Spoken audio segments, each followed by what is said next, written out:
بسم اللہ الرحمن الرحیم والصلاة والسلام علی سیدنا و مولانا محمد وعلی آلہ واصحابہ اجمعین اما بعد۔ میرے محترم بھائیوں، دوستوں، بہنوں، بچوں، بچیوں اور تمام امت مسلمہ اور خاص طور پر اہل پاکستان، ہم سب کے لیے مبارک موقع ہے کہ اللہ تعالیٰ ہمیں رمضان کے استقبال کے لیے اللہ نے ہمیں مہلت دی، ہم زندہ ہیں، اور اللہ کرے کہ رمضان سب کو نصیب ہو۔ رمضان ایک خاص مہینہ ہے جو اللہ کی رحمتوں کو لینے کا ہے۔ اللہ تعالیٰ کا عرش پہلے آسمان پر آ جاتا ہے، جہنم کے دروازے بند کر دیے جاتے ہیں، جنت کے دروازے کھول دیے جاتے ہیں۔ یہ پہلے کسی امت کے لیے نہیں تھا۔ ان کا روزہ مشقت والا تھا، افطاری سے افطاری۔ ہمارا روزہ اس کے مقابلے میں بہت آسان ہے، سحری بھی افطاری بھی۔ ان کی نماز تراویح نہیں تھی، ہماری نماز تراویح ہے قرآن سننے کے لیے، قرآن کو زندہ رکھنے کے لیے۔ تو اللہ تعالیٰ کی طرف سے اعلان ہوتا ہے، 24 گھنٹے دن رات یہ اعلان ہوتا ہے، هل من مستغفر فاغفر له، هل من تائب فاتوب علیہ، هل من سائل فاعطیہ۔ یہ تین آوازیں 24 گھنٹے چلتی ہیں آسمانوں پر۔ کوئی ہے معافی مانگنے والا، میں اسے معاف کروں، کوئی ہے توبہ کرنے والا، میں اس کی توبہ کو قبول کروں، کوئی ہے مجھ سے مانگنے والا کہ میں اسے عطا کروں۔ اور پھر ایک فرشتہ اعلان کرتا ہے، یا باغ الخیر اقبل، اے نیکی کے چاہنے والے زور لگا، آگے بڑھا۔ اور دوسرا فرشتہ اعلان کرتا ہے، یا باغ الشر ادبر، اے گناہوں میں ڈوبے ہوئے انسان واپس آ جا، اللہ کی چھاؤں میں آ جا، اللہ کی رحمت میں آ جا، اللہ کی بخشش کی چادر میں اپنے آپ کو چھپا لے۔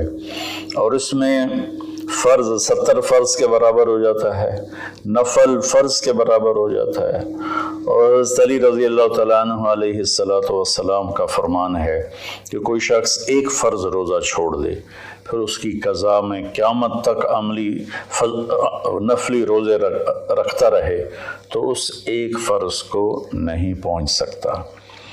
تو سارے دوستوں سے درخواست ہے کہ روزے کا اہتمام فرمائیں اور اللہ کی رحمت کو لوٹ لیں۔ اور میں ایک حدیث سناتا ہوں کہ میرے نبی نے کس طرح رمضان کا استقبال کیا۔ آپ ممبر پر تشریف لائے، خصوصی طور پر جمع کیا، یا جمعہ کا خطبہ تھا تو آپ خطبہ بیٹھ کے نہیں دیتے تھے، کھڑے ہو کے دیتے تھے، چونکہ آپ کا خطبہ مختصر ہوتا تھا۔ تو آپ نے فرمایا، ماذا یستقبلکم وماذا تستقبلون، وہ کون آ رہا ہے؟ مفہوم ہے، لفظی ترجمانی مفہوم مدر۔ ہم نے کہا وہ کون آ رہا ہے اور تم کس کی طرف جا رہے ہو؟ سب یوں ہو گئے۔ پھر آپ نے کہا، ماذا یستقبلکم وماذا تستقبلون، وہ کون آ رہا ہے اور تم کس کی طرف جا رہے ہو؟ سارے صحابہ میں ہلچل مچ گئی۔ تیسری دفعہ، ماذا یستقبلکم وماذا تستقبلون، وہ کون آ رہا ہے، کس کی طرف جا رہے ہو؟ سارے پیچھے مڑ مڑ کے دیکھیں، پیچھے تو کوئی بھی نہیں۔ تو حضرت عمر رضی اللہ تعالیٰ عنہ کھڑے ہوئے علیہ السلام، انہوں نے فرمایا، یا رسول اللہ اوحی نزل، یا رسول اللہ کوئی وحی آئی ہے؟ آپ نے فرمایا لا، کہ نہیں۔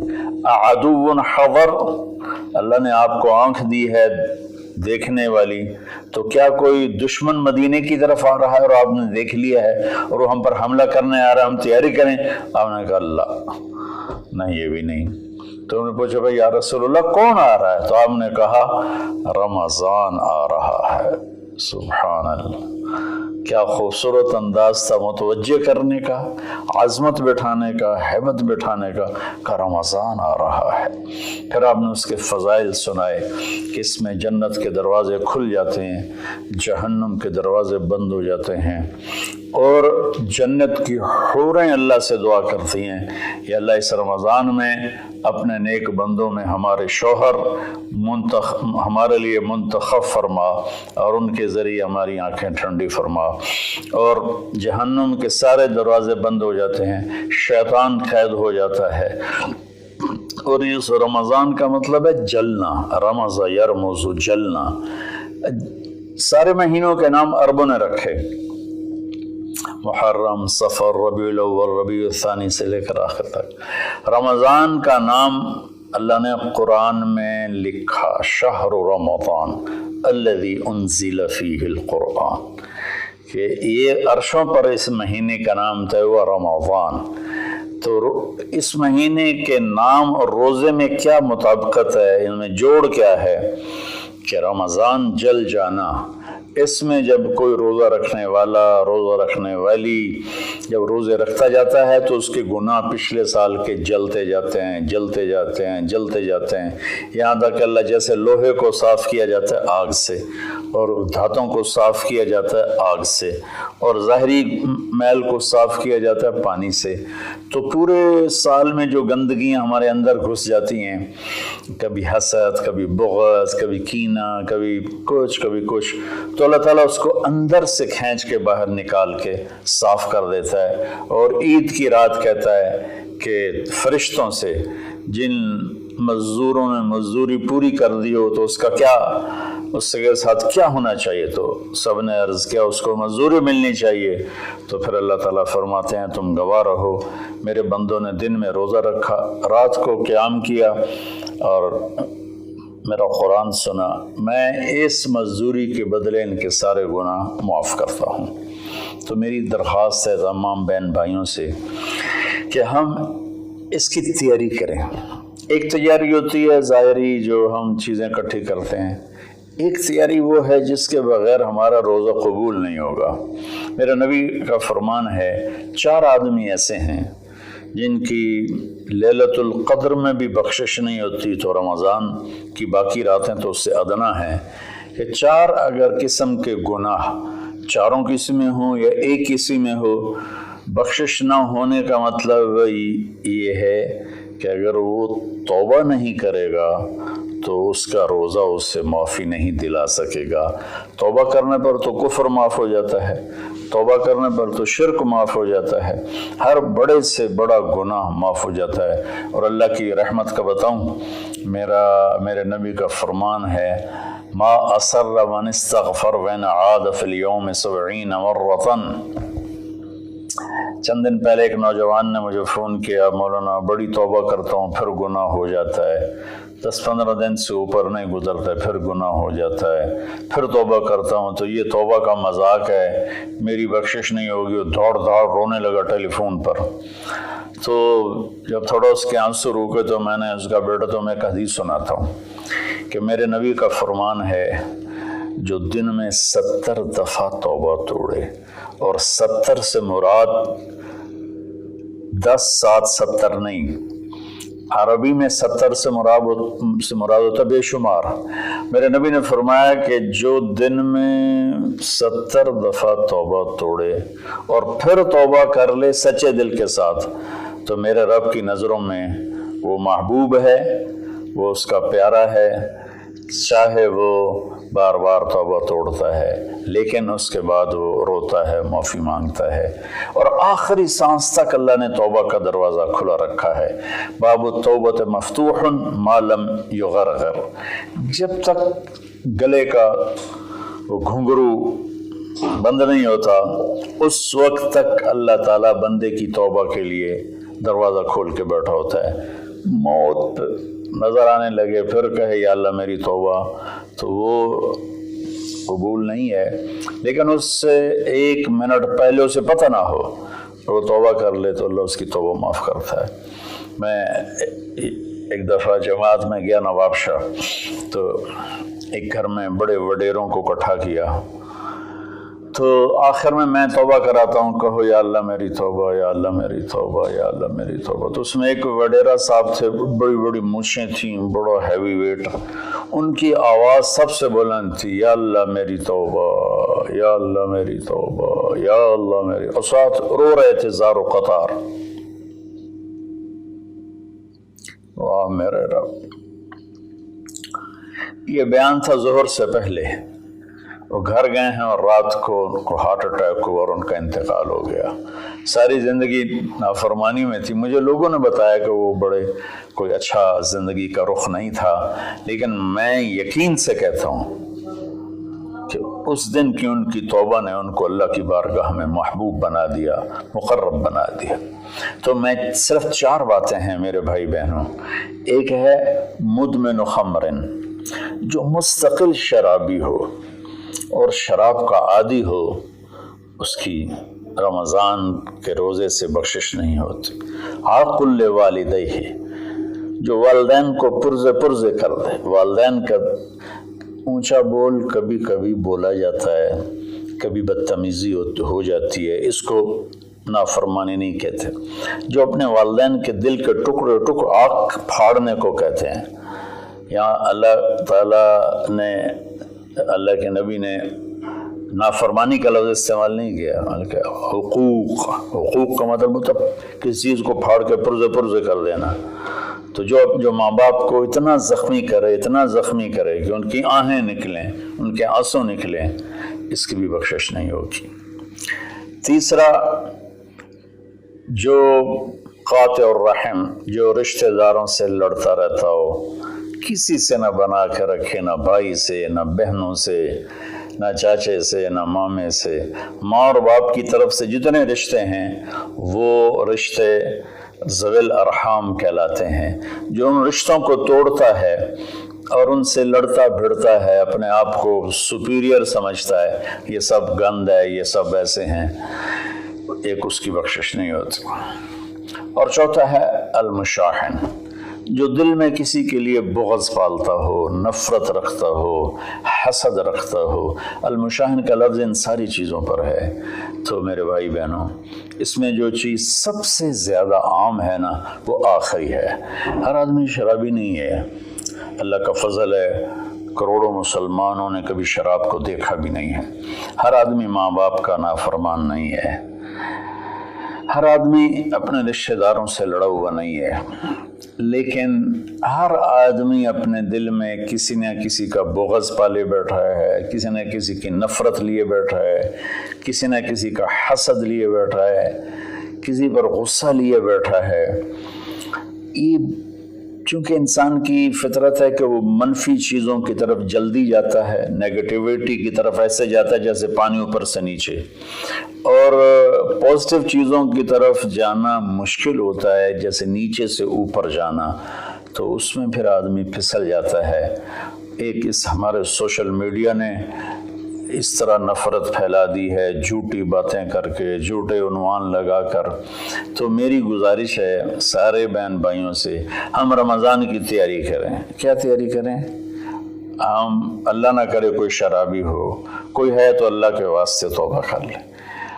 اللہ نہ کرے کہ کوئی ماں باپ کا نافرمان ہو، ہیں بہت سے ہیں، کوئی ہیں تو وہ توبہ کر لیں۔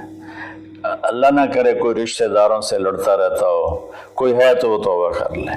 میرا رب نہ کرے کہ ہمارے دلوں میں میل ہو، ہم اپنی میل کو صاف کر لیں۔ میرے نبی نے فرمایا کہ اے میرے بیٹے انس، میری ایک عظیم الشان سنت ہے، میں شارٹ کٹ کر کے بتا رہا ہوں، اگر تو اس پہ قابو پا گیا تو جنت میں میرا ساتھی بن جائے گا۔ اور وہ یہ ہے کہ اس دل کو پوری دنیا کے انسانوں کے کھوٹ سے پاک کر دے۔ لیس فی قلبک غش لأحد فافعل۔ تو اس آخری مضمون پر میں گزارش کرتا ہوں، اپنی بات بھی ختم کرتا ہوں، کہ ہم ایک دوسرے کو معاف کریں۔ چونکہ ہمارا ملک تقسیم ہے بہت سے طبقات میں، مذہب کے نام پر بھی بے شمار طبقات ہیں اور نفرت سے بھرے ہوئے ہیں، سیاست کے نام پر بے شمار طبقات ہیں، نفرت سے بھرے ہوئے ہیں، قوم کے نام پر، زبان کے نام پر، اور